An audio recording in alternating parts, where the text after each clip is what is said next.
It's Daybreak here on Arise News, and it's time for the press preview. A first look at what's on the front pages just as they arrive. Let's take a look at this day newspaper.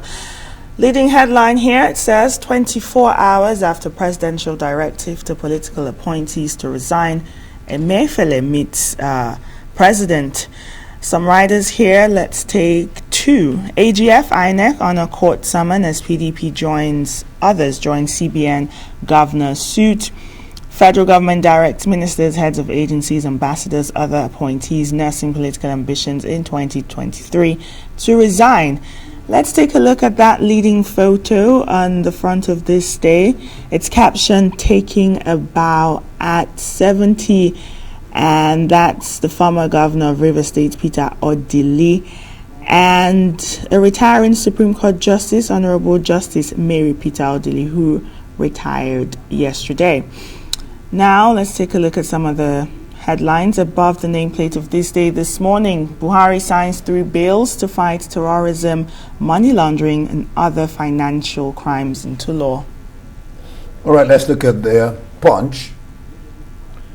Let's look at the Punch, all right? The Punch has as its headline, 2023 presidency. Jonathan submits APC forms today.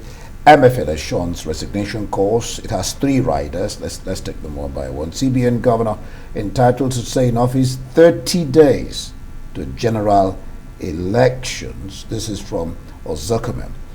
Adamant appointees sue APC INEC. Yahaya Bello submits nomination form. That happened yesterday. Buhari's resignation order to save APC candidates from loss. This is coming from the presidency. And if you look at that picture where you have hashtag end ASU strike, ASU, VCs feared delayed admission process, student protests spread.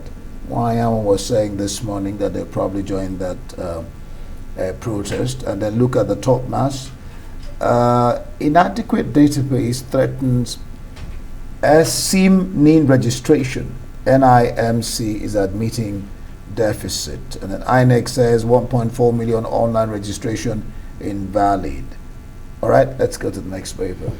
Well, the Nigerian Tribune this morning, a horrid headline on the front page: alleged blasphemy, outrage over killing a female student in Sokoto, police arrest 2. And the writer there says Sultan Kuka wants perpetrators brought to justice. You can read that story on page 5. One more headline here. Emefiele says, "I am having fun. Let Nigerians have a heart attack." All right, let's look at the Nation. Nation has some interesting stories. It says Emefiele meets Buhari as SGF clarifies quit order. CBN governor, "I am having fun." Appointee sue APC INEC. Then if you look at the top mass, just a corollary to what Nkechi just read now, Tembuwal and Sultan condemn lynching of female student. As good as that is, the question is that enough when people take laws into their hands? Then El-Rufai Kaduna delegates pledge support for Tinubu, one of the presidential aspirants on the APC. We'll leave that there. Let's take some international papers. The Independent leading story today revealed hole at the heart of our galaxy. That photo there, the Independent. All right. Okay, let's look at Daily Express. I hope we have Daily Express there. All right, we have it. Defiant Truss will rip up Brexit border deal. All right, and the I newspaper leading story there says Lords try to delay truce from tearing up Brexit pact. We'll just take the Times and then we'll bring in Emmanuel. We have the Times newspaper. The Times looks like, okay, good. Tories risk losing next election. Hunt tells the Prime Minister. This has been ongoing for quite a while. We're bringing Emmanuel Bello. Glad to have you join us this morning on the Daybreak. The CBN governor says, "I'm having fun," and then there's a clarification that he still has 30 days to resign.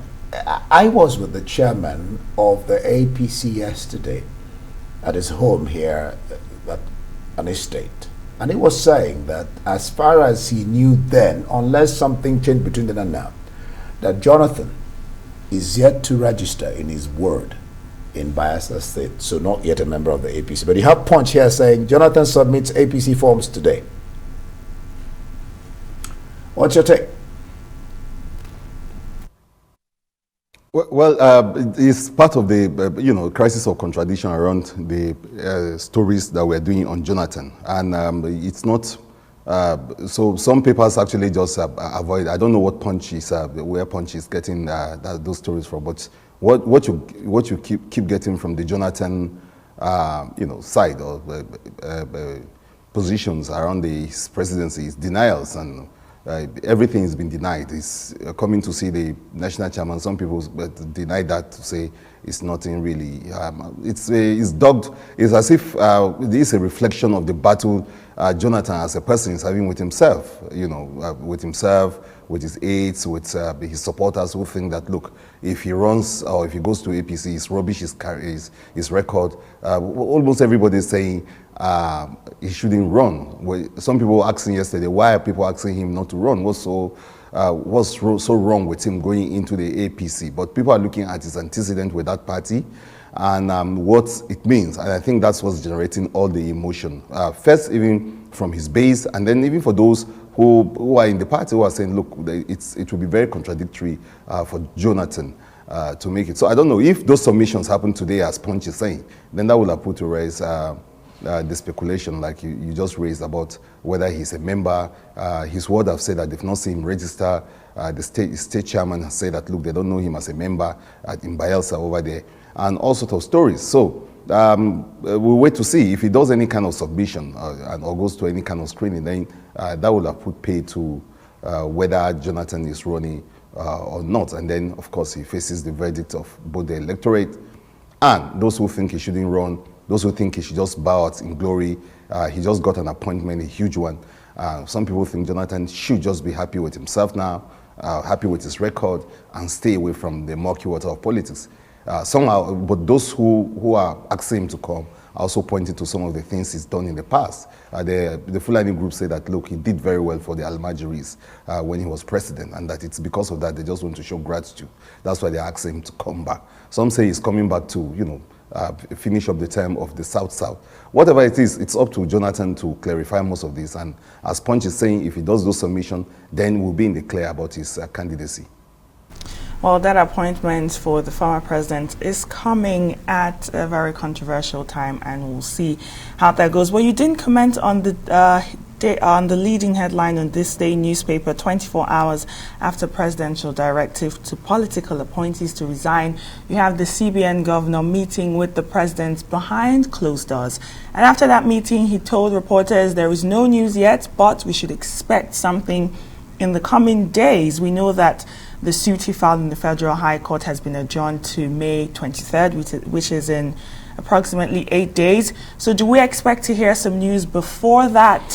What do we think he's going to do? And he was making light of the situation when asked about the controversy surrounding his presidential ambition. He said he was having fun, and Nigerians can have a heart attack. Well, Nkechi, I don't know if you're having a heart attack right now over that. Having a heart attack with all the situations going on in the country. Yes, with all the situations going on in the country right now, insecurity, what we're going to talk about later, people taking laws into their hands. We have fuel scarcity here in Abuja. ASU is on strike. Healthcare is in the bin, really. So it's, that those are the stuff giving you and I, those are the stuff giving us the kind of heart attack that the CBN governor is talking about. Those things you just mentioned, Nkechi, are more heartbreaking and giving us heart attack. But again, yes, he's right. Nigerians are actually contemplating, wondering what he's up to.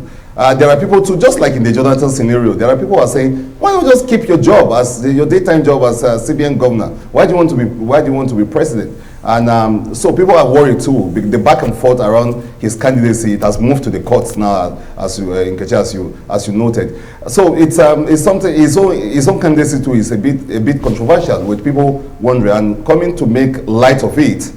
shows that probably he does not understand how, the seriousness with which this is coming. He's having fun, actually, and it's obvious that he's having fun. He could afford to have fun, but a lot of people are worried about the direction of this country. Where is it going? Who is going to secure Nigeria? Who is going to do the job? And I think that's why everybody is concerned about presidential politics. People want to know who is going to be president. They want to know his record. They want to know his seriousness. They want to know his ideas. People are worried. People are seriously having those heart attacks that Emefiele talk about, but over a different matter altogether. They're probably not bothered about him as a person, but about the whole direction, the election itself. This is the reporting that even the aspirants are walking a tightrope. Those are the sort of things that worry Nigerians and give us sleepless nights. All right, sleepless nights, more like it, and not heart attack. That's a better way to put it for me. Anyway, Nigerian Tribune, this has always been a very touchy issue anywhere, any day. Question of religion. Outrage over killing of female student in Sokoto. Police arrest 2. Governor meets Khan.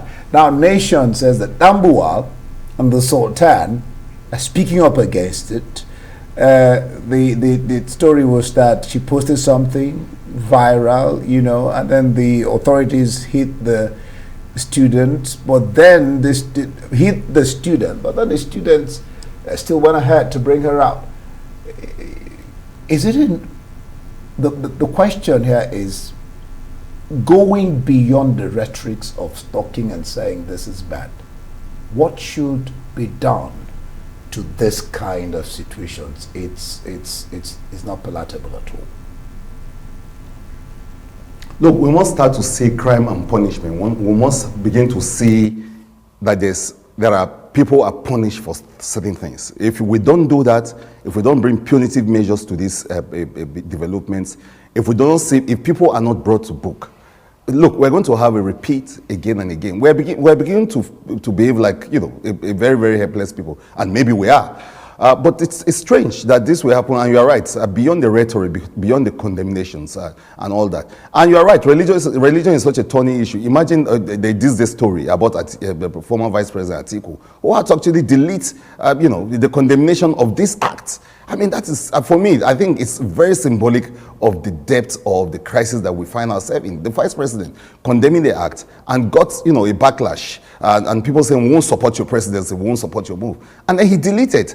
I mean, that tells you a whole lot about how deep this confusion is. Are these condemnations just skin deep? Are they peripheral? Are they serious? Do they go beyond that? People suggesting that, look, even in the past killings that we've had, we've not seen serious punishment. We've not seen anybody brought to book. It's like nothing really happened at the end of the day. This is what emboldens the situation. When I saw the video, I didn't want to watch the video because the beheading in Olu has been haunting me over these few days, the beheading of those soldiers. So when I saw this yesterday, I told all the people that sent them that I'm not going to watch. But because you begin to get a sense that, look, I mean, this is not even happening anywhere, this kind of brazen killing. And but the heartwarming thing there about the condemnation is that you have the Sultan on one hand, who is the leader of Muslims in the country, saying this is wrong.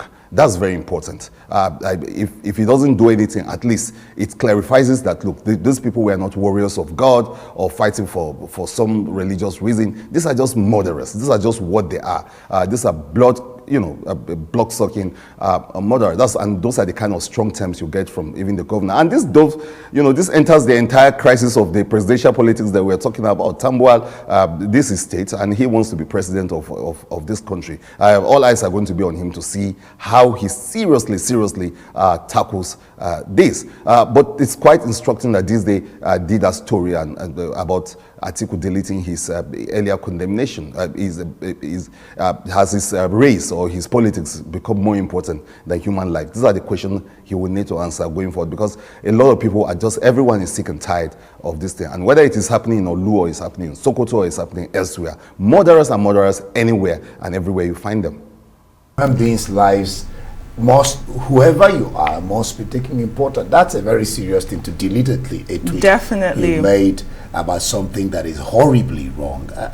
One doesn't understand. I mean, I can't wait to hear his explanation of why he deleted that tweet. And like you said, Emmanuel, Governor Tambuwal has has really some work to do, and his response to the killing of Deborah in Sokoto State will definitely send a clear message to Nigerians on how he intends to tackle the issue of religious diversity that we're having in the country. Thank you so much for joining us on Daybreak this morning.